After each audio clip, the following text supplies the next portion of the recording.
Hi, good evening media friends, వచ్చిన గెస్ట్లకి పెద్దలకి అందరికీ నమస్కారం. నిన్న మనందరం కలిసి ఒకే దగ్గర ప్రీమియర్స్ చూసాం. ఆ ప్రీమియర్స్ చూసినప్పటి నుంచి బైకర్ సౌండ్ చెవుల్లో మారు మోగుతూనే ఉంది. నాకైతే అంత గొప్పగా మిక్సింగ్ చేశారు ఆ సినిమాని. అంతే సౌండ్, అదే సౌండ్, అది రీసౌండ్ రూపంలో బాక్స్ ఆఫీస్ దగ్గర కలెక్షన్స్గా మారాలని మనస్ఫూర్తిగా కోరుకుంటున్నా. మార్నింగ్ వంశీ గారు చేశారు. వంశీ అన్న ఫోన్ చేసి రమ్మన్నారు. యాక్చువల్గా వంశీ అన్న చేయకపోయినా నేను ఒక వీడియో చేసి పెడదాం అనుకున్నాను శర్వ గారి గురించి. మా భోగి డిస్కషన్స్ జరుగుతున్నప్పుడు 1-2 సార్లు మేము డిస్కషన్లో కూర్చున్నప్పుడు మార్నింగ్ వాకింగ్ నుంచో రన్నింగ్ నుంచి వచ్చారు. ఈవినింగ్ అలాగే మార్నింగ్ ఈవినింగ్ 2 సార్లు వెళ్ళేసి వస్తున్నారు. జనరల్గా ఏదో విన్నా నేను, డాక్టర్లు రోజు 3 గంటల్లో 3 కిలోమీటర్లు నడిస్తే చాలు ఆరోగ్యంగా ఉంటారని. ఆయన ఎవ్రీ డే 30 కిలోమీటర్లు 32 కిలోమీటర్లు వాకింగ్ చేయడం నేను పర్సనల్గా విట్నెస్ చేశాను. అంత డెడికేషన్ ఈ సినిమా కోసం ఆయన ఇచ్చారండి. శర్వ గారు చేయడం నేను విట్నెస్ చేసి చెప్తున్నాను. ఆయన ట్రాన్స్ఫర్మేషన్ కావచ్చు, ఆయన ఆరా కావచ్చు, ఆయన ప్రజెన్స్ కావచ్చు, ఈ సినిమాలో నాకు తెలిసి నేను అన్ని సినిమాలు చూశాను. This is his best. 100% చెప్పగలను నేను. సో ఆ శర్వ గారు అంటే జనరల్గా నేను అప్పుడు మేము కమర్షియల్ సినిమాలు చేస్తున్నప్పుడు అమీర్ ఖాన్ గారు అప్పుడప్పుడు వెయిట్ తగ్గారు పెరిగారు అంటే మాకు తెలియదు, ఏదో ఆశ్చర్యంగా అనిపించేది. నేను పర్సనల్గా శర్వ గారిని చూశాను. ఈ సినిమా కోసం ఎంత చేశారో, ఇప్పుడు నా సినిమా కోసం ఎంత చేస్తున్నారో చూస్తున్నారు.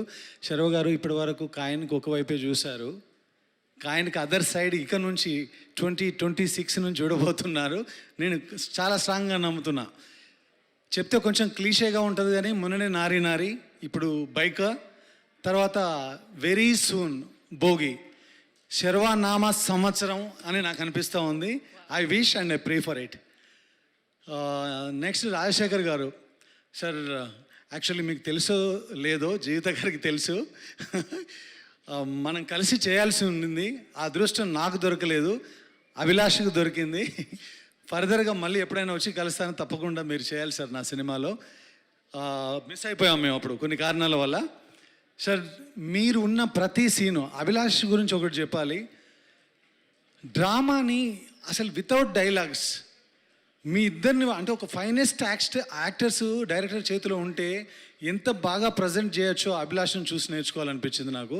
చాలా చాలా బాగా చేశారు. ఎస్పెషల్లీ క్లైమాక్స్లో మీరు హగ్ చేసుకునే సీక్వెన్స్ కానీ, తర్వాత శర్వ గారు ఇచ్చిన రియాక్షన్స్ కానీ, వాళ్ళ ఫ్యామిలీ హగ్ చేసుకునేది కానీ, that is really mind blowing. And అది ఓన్లీ బికాజ్ ఆఫ్ మీలాంటి యాక్టర్స్ ఉండడం వల్లనే అది జరిగిందని నేను నమ్ముతున్నాను. మీలాంటి వాళ్ళను చూడడం, మాట్లాడడం, మీతో పనిచేయడం అదృష్టం అండి. అది గౌరవం.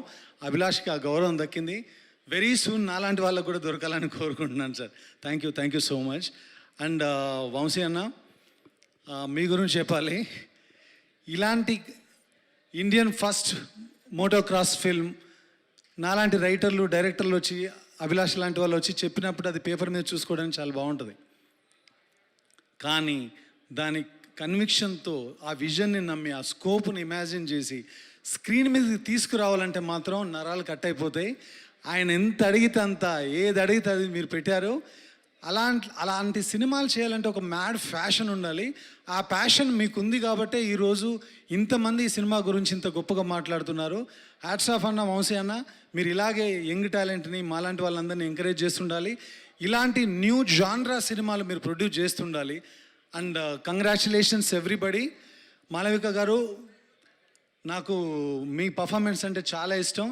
ఎస్పెషల్లీ నేను సీన్స్ రివీల్ చేయదలుచుకోలేదు, కానీ మీ ఇద్దరి మధ్య వచ్చే సీన్లన్నీ కూడా చాలా మెచ్యూర్డ్గా ఉన్నాయి.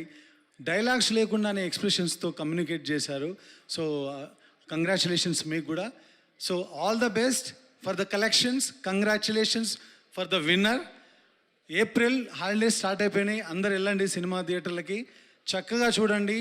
ఇది ఒక మెమరబుల్ సినిమా, చాలా కొత్త సినిమా. ఆ మాట మాత్రం నేను చెప్పగలను. వెళ్ళండి, సినిమాని ఎంజాయ్ చేయండి. థ్యాంక్ యూ సో మచ్ నన్ను ఇక్కడ పిలిచినందుకు. Thank you.